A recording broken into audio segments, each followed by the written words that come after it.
Teletubbies engineers. That's the phrase Toto Wolff chose on camera to describe the pit walls of his rivals. And within minutes, half the paddock was trying to work out exactly who he meant. Keep that phrase in your head. By the end of this video, you'll know exactly why he reached for it, and exactly what it tells you about where Mercedes actually stands right now. Here's the fact underneath the joke.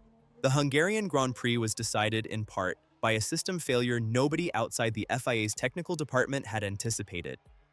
The trackside light panels that flash blue flags to lapped cars malfunctioned during the race.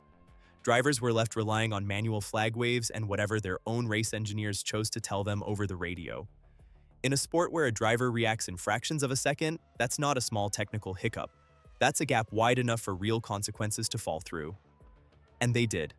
Oscar Piastri collided with Carlos Sainz's Williams while trying to lap him.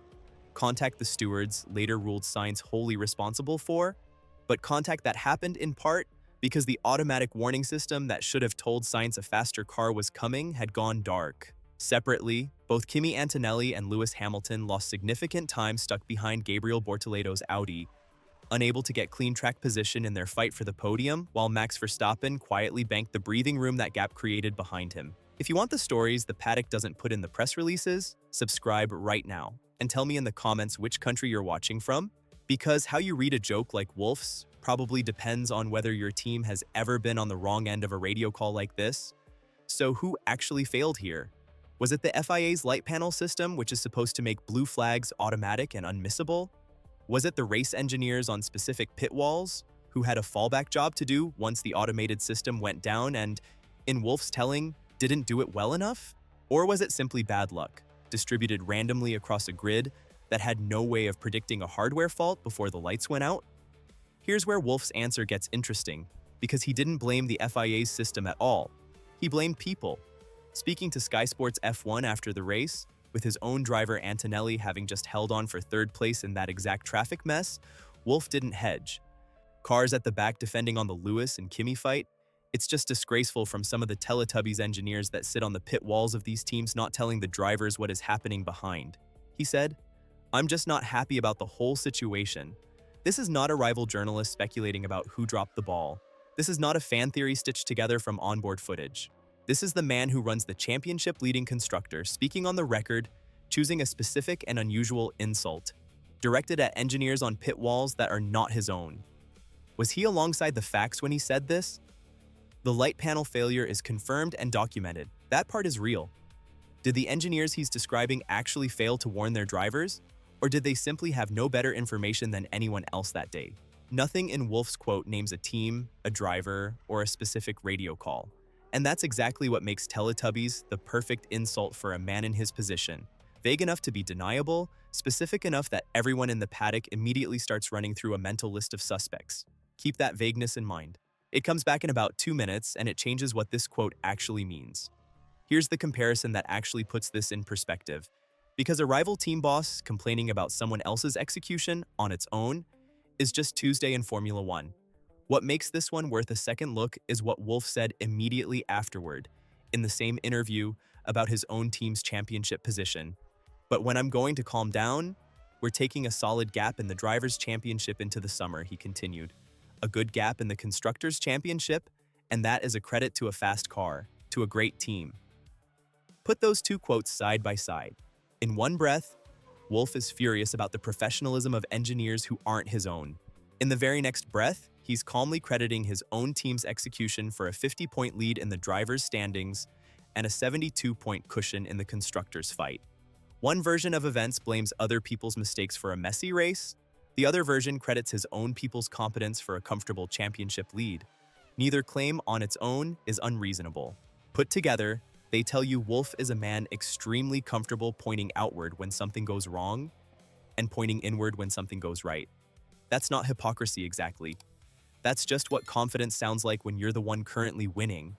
And if you're not subscribed yet, this is exactly the kind of story you'll want to be here for. Because when the man on top starts making jokes at everyone else's expense, it's usually not the last joke he makes that season. Let's actually do the math on what that lead means, because a good gap undersells it. Antonelli now leads Hamilton by 50 points in the Drivers' Championship, and George Russell sits 59 points off top spot after his own anti-stall disaster at the start dropped him to the back of the field, before he clawed his way back to 7th. In the constructors' fight, Mercedes takes a 72-point lead over Ferrari into the summer break. 72 points is roughly 3 race wins worth of margin, heading into a stretch of the calendar where triple headers and consecutive Grand Prix weekends are about to test every team's depth. That's the kind of number that lets a team principal afford to make jokes about other people's engineers, because his own execution has already bought him the room to laugh. Here's the honest reading of what Wolff actually did with that quote, because it deserves more scrutiny than a punchline usually gets. He didn't name Ferrari. He didn't name McLaren or Red Bull or Williams. He aimed the insult broadly enough that it lands on whoever was closest to the specific incidents he's referencing, the traffic that held up his own drivers, without exposing himself to a direct rebuttal from any single rival. That's not a slip of the tongue. That's a calculated way of getting the message out while keeping plausible deniability fully intact. The honest steelman here is worth stating plainly. Wolff has a legitimate grievance. If the FIA's automated blue flag system failed and manual backup relied on individual engineers making split-second calls with incomplete information, some of those engineers genuinely may have communicated late or poorly, and Wolff's drivers genuinely did lose time as a result. That's a defensible position. A team principal is well within his rights to be frustrated when a system failure cost his drivers time in a title fight this tight. It is also not the position that fully explains why the same speech pivoted, within seconds, into congratulating his own team's execution and the size of his own championship lead. If the frustration were purely about a broken system, there'd be no need to name-check Teletubbies at all. You'd simply criticize the FIA's hardware and move on. Choosing to insult specific unnamed engineers, rather than the system that failed them, is a choice that does something else. It reframes a shared technical failure as a competence gap between his people and everyone else's. Is that fair? I don't know, and I'm not going to pretend I do.